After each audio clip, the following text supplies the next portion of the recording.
What's up, y'all? Welcome to the Legacy Podcast. Today I'm sitting down with Erin Thomas, who is a commercial sales broker up here in Cleveland, Ohio. While I'm up here this summer, she's a member of our mastermind. Got to meet up with her and hear all about what's going on between buyers and sellers and finding deals and selling deals and what she's seeing in a heavy cash flow type of a market right up here in the Midwest. So we're gonna sit down with Erin, learn all about what she's done, a little bit about her backstory and what she's seeing in the market today.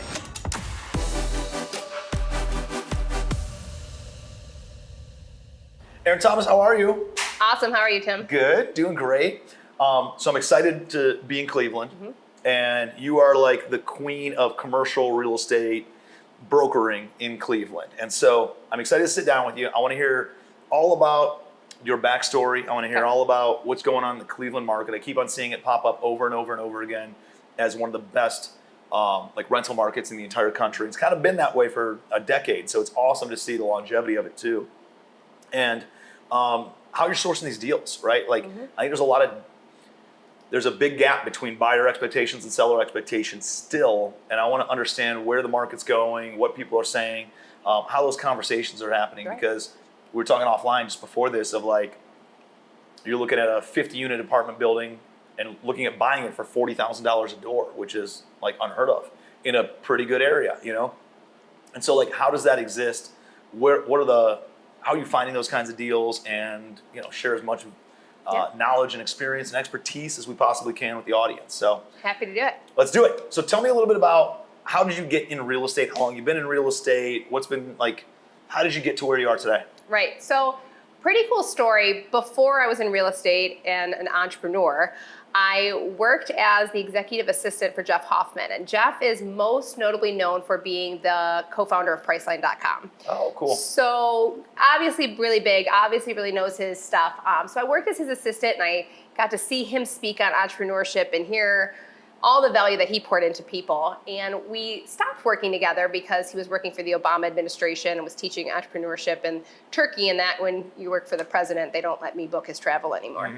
So we parted ways, and now we're still good friends. We just met for coffee the other day. But he has been an incredible source of, you know, putting that drive in you, knowing you can do it. And that was kind of where I think that seed came from. My husband and I at one point started a Cleveland clothing company. We sold that after when we were about to have our first, just because I had shirts everywhere and no time to sell any of them anymore. Inventory. Yeah. And so I thought my path was going to be in healthcare, to be honest. I was in school. I waited 2 years to get into physical therapy. And honestly, I can't even imagine if my life was there right now. So I took a job doing social media and marketing for a small boutique brokerage. Really, they focused on wholesaling, which is totally different than most real estate brokerages today. Like, real estate brokerages hate wholesaling, and this one was 100% focused on it. So they were really smart in the way they did it, is they signed up the deals on the acquisition side, and the owner would sell the deals, kind of like a buyer's agent. But when I came in, I seemed to have worked better with the buyers at that time, so I became their first actual buyer's agent. So these people signed up the deals, I would close the deals.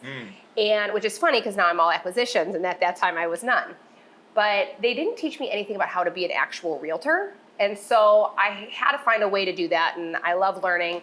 Went to them twice and said, hey, I need more knowledge, more training, and it just wasn't there. So I left. And joined the Easy Sales team. And so now I'm a top 3 agent on the #1 team in Ohio. I'm probably one of the only, especially in the northern part of Ohio, that focuses in commercial on our team. So I love being that resource for everybody else and helping them through anything from a land deal to anything else. But so that's kind of how I got into it. It was kind of on accident. And you know, later on we talk about it, that wholesaling background that I had to start off with is really, I think, what shaped my ability to do acquisitions today. Well, I think, you know, there's so many traditional ways to go and reach out. And I think wholesaling is a lot of non-traditional, like creative, outside the box thinking, which allowed you to be better at what you're doing on the brokerage side of things, you know? Exactly. I think, and starting in that investment world, most realtors don't know anything about investments. And I say that in the kindest way, we're just not taught it. You know, so me starting there, I had a leg up that other agents don't have. And I found my passion for it. I am terrible at single family houses. Probably partially because I don't like to do it. Probably partially because I'm very direct and I'm transparent, and homeowners and buyers don't like to hear it that way. And that's why It's emotionally based as opposed to like just numbers and numericals, you know? Exactly, and that's just not for me. So I easily found this niche that I guess was better at than other people, and I just really dove into that 100%. Yep, I love it. So you're coming across deals, you're working with investors all the time, and there's a lot of, local investors, regional investors, national investors, and international investors that do invest in Cleveland. And it's showing up in article after article of one of the top 10 places to go and invest, where rent growth is going to be seen, where the ratio of purchase price to rents is one of the best for investors. Why do you think that is in the Cleveland marketplace? And like, how can people start getting more involved in Cleveland, Columbus, Cincinnati, and some of these markets, specifically in Ohio? I've seen those three in the top 10 of the entire country. So Cleveland is actually in the top 2 of rent growth. We're at, I think, about 6.5% above, where everybody else is. And so our rent growth is really, really strong. The rent growth, I think, is caused a lot by what happened with Section 8. I've been in the business now 5 years, and when I originally got in, nobody wanted Section 8. And so they couldn't place the vouchers. So what Section 8 did was they offered more money. And now that they're offering so much money, it's hard to find anyone who doesn't want it. I would say if I was just thinking about like an average 2-bedroom, let's say, a year or two ago, I would say maybe $850, $950 is what that would rent for. Today, Section 8 will give you $1,300 or more. Wow. And so it's really hard for investors to wrap their mind around not taking advantage of that additional income. But what that's done is it's created this differential. When I talk to people about their buying strategy and what they're looking for, what type of tenant they want is now a question. And that's because if you want Section 8, it's one type of rent and the way we're going to run our numbers. If you don't want Section 8, you want private pay, you might get more than $950 in today's market, but you're probably not going to get $1,300. And it's really hard to find places, with the exception of like the Lakewoods and the Ohio cities, where those rents can come close to each other. Everywhere else, there's just such a big gap that the hardest question for me to answer in today's market is, what do you think the average rent is in that area? I'm like, I don't even know. Is it county driven? I can't even say that. Within Cuyahoga County, you have Lakewood and Ohio City, which are so different than, let's say, Garfield, Maple Heights. Exactly. And then you also have, the Pepper Pikes, and then you have the area right around the Cleveland Clinic. And these are all so different. If you go to Section 8, and you can go to their website and they'll give you like a roundabout, but even those it kind of depends on the condition. It depends on a lot of things. So it's really hard in today's market in Cleveland to gauge what the rents are, but they just keep going up. And it's getting difficult for the private pay tenants to find places. And so people are getting really creative with maybe taking duplexes and taking one room and making it like the living room and making it into another bedroom and renting it by the room. I'm seeing a lot more of conversions happening, or renting by the room, these rooming houses. I think I'm seeing some of those come back because these people who can't afford Section 8, need an affordable option. And the investors need an option that's going to get them just as much money. So if that duplex would rent at, let's say, $1,000 with a 2-bedroom, if they rented about each room at $500, now it's renting at $1,500, and they've kind of bridged that gap. And so I see Solomon's mind going like this over here. He's getting $925 in rents in Lakewood. He's like, I can get $1,300 now. That's the truth is those numbers. Again, it depends on the size of the units, and Lakewood is just such a weird market, and but it's one of the strongest markets and where you can get the highest rents. Yeah.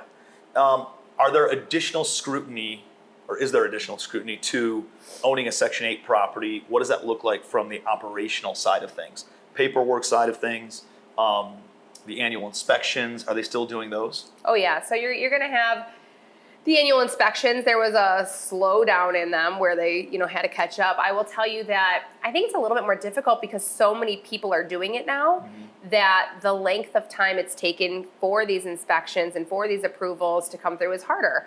I've heard a lot of situations where, yes, you're guaranteed the rent, but the rents are coming in late because they're kind of trying to catch up with, I think, everything that's happening. And so there's a couple of things you have to think. On the operation standpoint, when you come in, I can't guarantee you what rent you would get, whereas if you just wanted to rent at $950, other people rent it at $950. Yep. If you want to go Section 8, here's an average, but they're going to give you the value. So I can't guarantee you that number. So you have to have some protections when you're running your numbers on that. Then you also have to build in that time. And, there was a time period where it was taking 2 months for Section 8 to come do these inspections. That's 2 months of holding costs that you're eating. Yep. So you have to build that into the numbers as well. Yeah, you got to have some cushion of cash. And the last thing is that Section 8 tenants, well, I think there are better quality Section 8 tenants now because private pay people who couldn't afford it went on Section 8. And so I think you can get better quality tenants, and interview your tenants and do all the right things.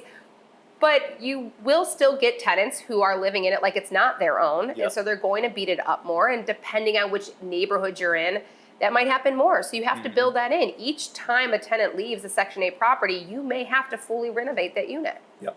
And so if a tenant on Section 8 tears up a unit, though, I know it's probably different per Section 8 housing authority, but like from my understanding was, and I don't have many Section 8 tenants, but if they tear it up and we have to evict them or we file a complaint against them tearing up the unit, do they get kicked off of Section 8? Or is that not really like a dark cloud over their head anymore? They don't have to worry about that, and they just can disrespect the unit as much as they want.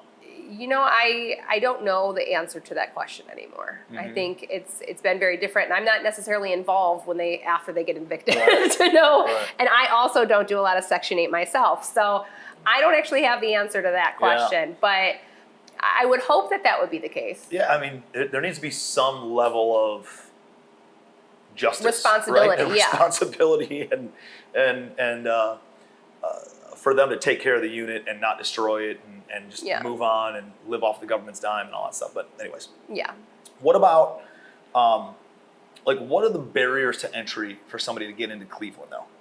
Like coming in, you were talking about a building in I think Shaker Heights or Cleveland Heights. Are they still doing the point of sale inspections over there? Oh yeah. Which was not easy. So explain what those are. And somebody comes in, they buy a building, and I've seen it happen. I saw it happen in Newburgh Heights, I saw it happen in Maple Heights, I saw it happen in Shaker Heights, all over the place. Or somebody would buy a building, not realize they're out of state or they're out of the country, not realize that there's a point of sale inspection, and then all of a sudden the city is on their ass about it. Yeah. The barrier of entry is find yourself a representative here who knows what they're doing, because every city is different. So a point of sale inspection is a city mandated inspection that's required in order for the sale of a property. Now in the residential world, what would happen is a seller would go have the inspection, the city would come out, they'd make a list of repairs that need done, the seller would fix those repairs, and they would sell it violation free. What happens? And so one of two things needs to happen. The seller either needs to make all those repairs prior to the transaction happening, or the buyer needs to assume all those repairs. That's what I was just about to say. So what would happen is that's traditional in the homeowner thing. But when you get into investments, what you'll see is the seller do the same process. They'll have the city come out, they'll pay for that inspection, the city will do their inspection, but then the buyer's going to assume those repairs. So they assume those repairs, you do them after closing, everyone gets confused, you don't have to do that before closing, you do it after closing. And it's really safety and structural, but every city is different. So, for example, you've got cities like Euclid, where it's, I think it's like a $99 inspection fee. They come out, it's exterior only. They don't require an escrow hold. And they're very flexible with you on, the length of time. If it's concrete and it's the middle of winter, you're probably not gonna get it done in that 6-month period. And as long as you work with them, they're fine. Then you have other areas like, Cleveland Heights or Shaker Heights, where it's interior and it's exterior. The cost of the point of sale is higher. And then you have to escrow 150% of the rehab value they gave to each of those. And so if there's $100,000 of work that they say needs to be done on this house before it can sell to somebody else, you have to, as the buyer, need to buy the house, you need to put $150,000 into escrow, and then you need to spend the actual 100 or whatever it costs in order to renovate it. Once it's done, then that $150,000 will get released to you. Come back to you. Yeah, the city of Cleveland typically puts, I think it's already built in. I think the numbers are inflated to add that. The number on it is what you have to pay. I will tell you, secret trick is just build a relationship with the city. I had a 16 unit I sold that had a 250,000 point of sale. And we were like, look, we can't purchase this at $750, give you $250, and then put another $300,000 into it. And I got it down to $13,000 for them. Oh, wow. Yeah, so as long as you have a good relationship with the city, they care about that you're paying the permits and that you're gonna do the work. And that building in particular, it had gone into such disrepair. There were 3 occupied units. It was townhouses, so they could add so much value to the city. but like current owners weren't occupying it the way it was, and they had like the city called on them for not having running water and like all. So the city just wanted to make sure it was taken care of. If you can, as a good investor, talk with the city and say, look, I'm here to do this the right way, you're in good shape.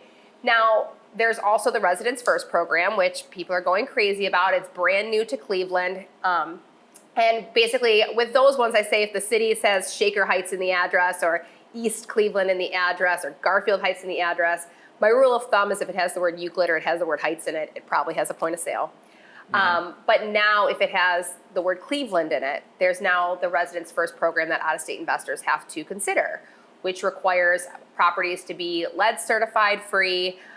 It requires them to have like certain taxes and stuff paid. The biggest thing is they have to have a representative in Cuyahoga County that will, I guess, vouch for them or be in their place if for some reason they had a violation and weren't answering their calls. To go to jail, to be there, because there were so many of these Australian investors, Israeli investors, Canadian investors, and just out-of-state investors that would buy stuff here. They'd be owned in an LLC. It'd be some registered agent that's like out of Columbus or whatever, you know, like, and so there wasn't anybody showing up to court. There wasn't anybody accountable for the property. And that pissed off the court systems big time. They're trying to solve the absentee owner problem, and we'll see if that works. You know, there's a couple other things that have to go wrong with that, but what about the lead paint? Talk about the lead paint, because that certification on the lead paint is like, it's a big deal because everything here is over 50 years old, which means everything has lead paint in it. Yeah, well, rule of thumb, don't let your kids eat paint chips. That's, I guess, the number one, but apparently people did allow their kids. And tell your tenants don't let their kids do it. It is a thing. If you want to invest in Cleveland, the first thing you need to know is don't call me and ask for something built newer than 2000. That's their buildings just aren't like that. We're looking at 1900s. You might be looking at 1800s in some cases. And so the buildings are older. This building was built in 1910. Exactly. And so everything's older. And so there is lead paint, especially on the windows, especially on the door. And so the initiative that was started was to try and protect children who were eating paint chips because it's not good for you. So I guess the rule of thumb here is I've got a really great guy, Mike Burkons, and he does really great testing for investors especially because he'll give you the key to cleaning it and everything so that you do pass. He wants you to pass.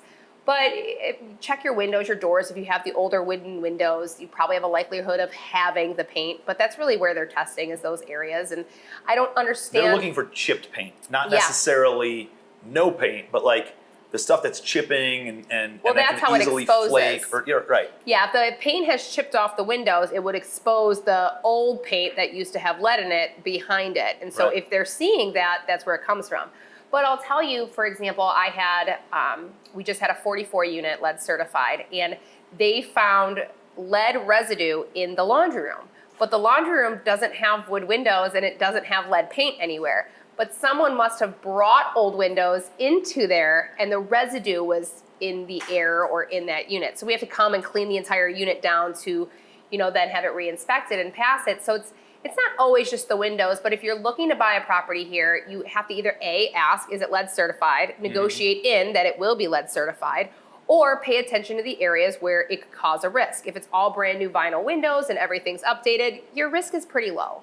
But if it's an older building, like a 1910, and you have these wooden windows that are paned and old leaded glass windows, and it's been in disrepair, you're probably looking at an issue. And go through the right steps. It gets expensive, right? Yeah. It gets expensive to do the inspection, and then it gets really expensive in order to remediate everything. Right. And so we had to do it on a 36 unit that we own in Lorraine, and had to do every single unit, and it cost over $100,000 in order to do that over there. And then we're buying a 55 unit downtown right now. And on that one, it's, we had the inspections, it passed the inspections, but because we didn't go through the entire remediation, they have to come out and re-inspect it. I think it's every 2 years. 2 years? You're right. And so, but they'll look at the exact same units every 2 years. And so it's just a money-making scheme. It's silly. Also. If it wasn't there stupid. 2 years ago, why do you think it's there now? Right. It is. And to be honest, Cleveland, they're really pushing for this. They want it to go well. But that coupled with the Residents First program, they're going to have they were having a hard time keeping up with the lead inspections as it was. All these additional inspections. Like if you own a multifamily in Cleveland now, you're required to get an HVAC inspection every year.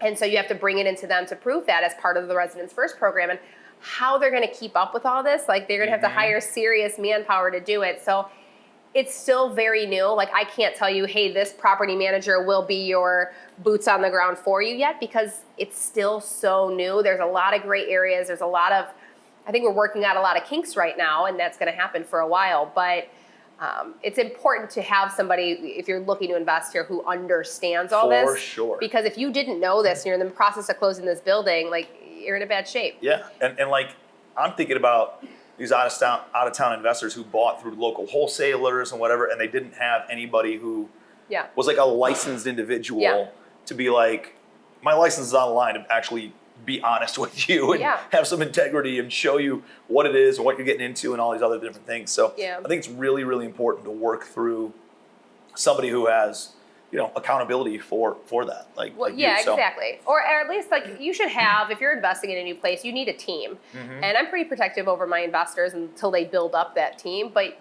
like the people who purchased, you know, 2-3 months ago and nobody told them about this, they're going to be in a struggle spot right now because they have to have it all done by September. And I think that date was just pushed back. But it's an unnecessary, unexpected expense that they're going to incur.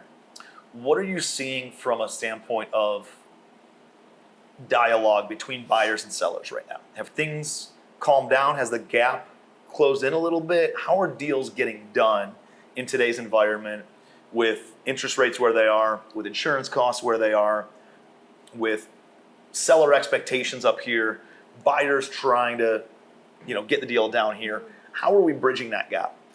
I think it's starting to come back to normal. I think what happened when buyers coming up, sellers coming down? I think sellers probably coming down a little bit more. I think what I've seen personally, you know, and I can't speak to everything, but what I've seen personally is that, you know, when 2020 hit and everything was getting really, really hot and the prices kept going up and kept going up, investor sellers kept putting their prices up too. The other thing that happened is the rents kept going up. And so now what people were looking for was, you know, let's follow the 1% rule. This property is bringing in $2,000. You know, I want to sell it for $200,000, but the comps all support $120,000. I can't give you $200,000. And so there's this unrealistic expectation from sellers because the rents were so strong that they should be getting more money. But we can't promise that the rents are always going to stay that strong. So we can't purchase, you know, solely based on what those rents are right now. And so I think that kept everybody high and it kept the buyers low, and plus the interest rates and stuff. I think it's starting to bridge the gap. I think things with interest rates and all that is, you know, starting to come together. I do think the election is having a little bit of an effect on some buyers. I actually had a buyer back. As in spooked or confident? A little bit unknown. Like if it goes one way, we're good. If it goes the other way, we don't. So we don't know what to do right now. So they're kind of in a stalemate. I did have a buyer back out of a deal after the attempted assassination. He totally backed out. He said, I don't trust the country anymore. I'm not closing any properties. Really? I'm done buying real estate. And I had no good rebuttal to that. Was he from the United States? He was. I think, but not local. I think the bigger thing, like, I wouldn't want my money in cash, Yeah. right? Like, I want to I own agree. actual assets. I want things that are tangible, physical, and see, feel, and touch. And I mean, sometimes that's a business. Sometimes that's real estate. I don't know. I have a shitload of guns right now. I mean, Right. shit, like, I don't know. Assets like, I don't You know. can't have cash in your pocket. You can't have Buy cash a in your farm, bank. And right? Like there's Yeah. other things that you can do, but like you don't want cash because the value of a dollar has been depleted. Like exactly. people think values have gone up. Values haven't gone up as much as the dollar has been reduced in value. And it just takes more dollars to pay for that same asset. So like it might seem like semantics, but the reality is there is more demand, there is less supply, so that is driving prices up. But the reality is, like, if you bought the same basket of goods in 2020 versus 2024, you're paying twice as much money, or at least 50% more money. And so the same basket of goods, not everything got more expensive, but the value of a dollar got less valuable. Yeah. And so now you need more dollars to pay for that same basket of goods. And like, that's what happens when they print money. That's what happens when they do quantitative easing of going from $20 trillion to $32 trillion in a matter of 5 years, and how that think about it. They increased the amount of national debt by 50%, and prices went up by 50% across the board. So like, if they keep on doing that, I think they've shown that they don't give a shit about printing money, that it is funny money. They're just going to keep on giving everybody. Section 8 gets more money. Everybody gets a cell phone. Everybody gets a subsidy. Everybody gets whatever. And they're all trying to just buy votes with it. But they've shown that they don't care anymore about printing money. They're going to keep on printing money. And in that scenario, I want to own assets. The only thing that goes up in value isn't holding on to cash, it's holding on to assets. 100%. I mean, and you have the investor mindset, I have the investor mindset. This was obviously a new investor, and he didn't have that mindset, because I couldn't agree with you more, especially when things get uncertain. I would rather have it, in something like that. I think people are still worried about a crash, and I don't foresee that happening. I don't know that any of the economists I've watched or talked to or have, provided any information are seeing that coming now. But I think there was that uncertainty there. But I have seen just the let's see who goes in. And I try to work past that because I don't necessarily agree with it. But I think the seller buyer thing is coming back together. I'm seeing a lot more large multifamilies come on market. I'm seeing a lot more flips sitting longer, that's for sure. I think being a flipper in this market is really difficult. I mean, I think flipping is rolling the dice, unless you're flipping rental properties. Yeah. Right? I think flipping apartment buildings is a great way I love that to you then mitigate said that. I keep telling people when they call me for a flip, and I don't work with single families, and I really don't work with flippers anymore, but when people call it, I said, you need to flip a duplex. I said, I have a really great flip in Cleveland Heights that was listed, and it's just sitting there, and it's not even getting showings. Like, there's no reason for it. There's no bad feedback. There's just no showings for it. And then I list a duplex in not the best area, but it was turnkey, rent ready, and sold over asking, multiple offers, and those are what's moving. I call it mini flips. If you can flip one unit, tenant occupy the other, that way someone who's buying it could house hack it, already has cash flow. I like that. It's good for new investors. If you do those mini flips, it helps them subsidize whatever their mortgage payment is. Instead of 6 months of a flip, you're doing 2 months of a flip. The cost of your materials is much, much less. You can make so much. You're going to do more deals, but you're going to make more money, probably. Yeah, and if it doesn't sell, it doesn't matter, because you have enough cash flow that covers the carrying costs, covers the holding costs, covers the operating expenses, covers the mortgage payment, and puts a couple bucks in your pocket. And now you can be selective of what price point you want to sell at. Exactly. When I was flipping, I was very stressed all the time because of the carrying costs and the holding costs, and just waiting 6 months for it to sell. Different than what today's market is, but or what it's been over the past couple of years, but it was just much more predictable to me when I was flipping rental properties than flipping single family owner occupant homes. Yeah, I think in today's market, it's hard if you're an out-of-state investor to get a good flip here, because the locals need the flips. That's their business. And so they'll pay a little bit more money because their expenses are a little bit less, especially if they do the work themselves. But if you want to try and do the flipping method, I would say 2 units and up. Don't try for the single families. Like you said, apartments, if you can get a 6 unit and 8 unit as a beginner, that's a great opportunity. Flip a couple of those, increase the rents. If you want to sell. But if you want to hold, you're not losing, you're gaining. Yep. No, I love it. I'll tell you what, this has been super, super helpful. Really appreciate everything. How can people connect with you if they're interested in looking at some deals here in Cleveland and want to take a look at some rental properties, or flipping rental properties, or buying some apartments with you? Sure. So my name's Erin Thomas, and they can get me at Erin Thomas Sells on Instagram or Facebook. You can always just email me, erinnthomas@ezsalesteam.com. So we will put Erin's contact information in the show notes. Reach out to her if you're looking for a little bit of information on the Cleveland market. It's a very strong investor market. If you want cash flow, you come to Cleveland. Yeah, you're not going to get the appreciation that you get in some other markets, but you will get the rent growth. You will get, which comes with appreciation comes with some rent growth.